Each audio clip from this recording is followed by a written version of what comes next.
47 84 अर्थात 84 थर जी रथर वर्णन शब्द को श्रवण करें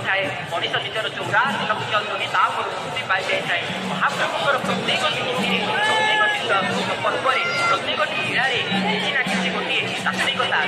जो भाव में आज तात्विकता कौन आज हूँ परम पावन रथयात्रा विश्ववंदित भुवनवंदित रथयात्रा महाप्रभु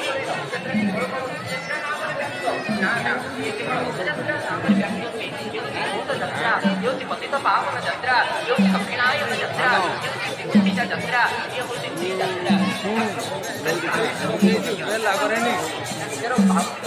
माउसीकर तो ये हूँ जन्मभूमि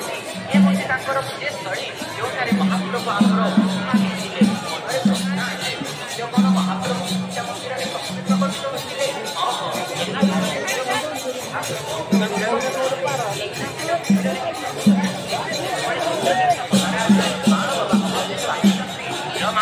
सम्मान करी जितेबाला प्रथम करी गुंडीचा मंदिर ही यज्ञ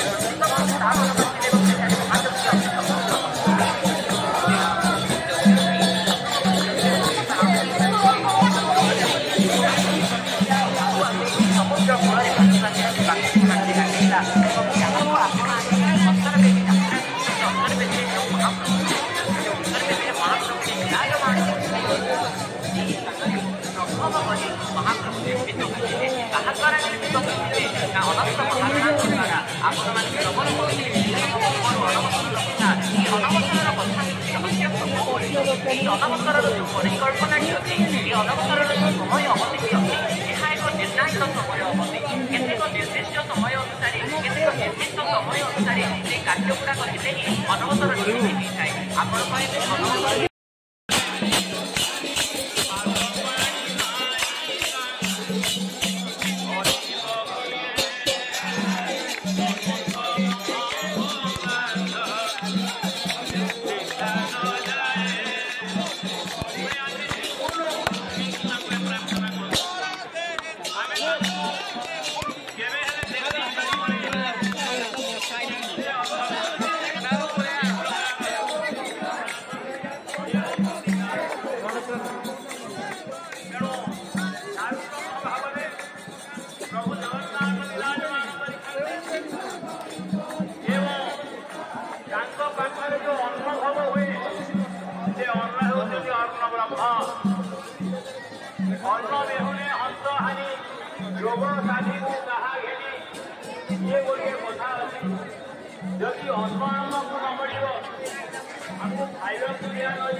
मत जो ड्यूटी देखते से कि हम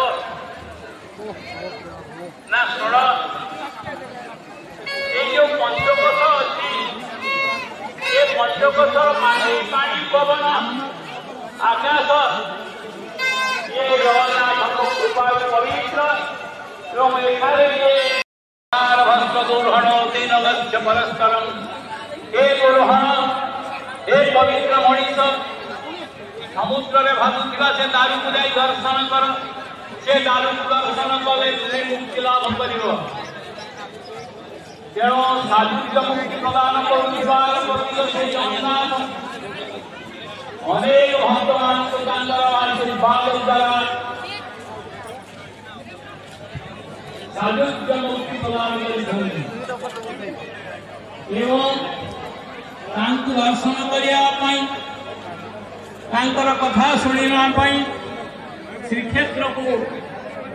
हजार हजार भक्त हजार हजार साधु संत सन्यासी भाई आसचंदी शंकराचार्य आसचंदी रामानुज आसचंदी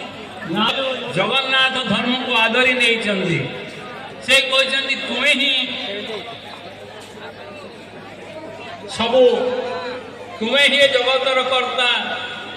तेणु से गोटे कथा मन पड़ा आहे नील सई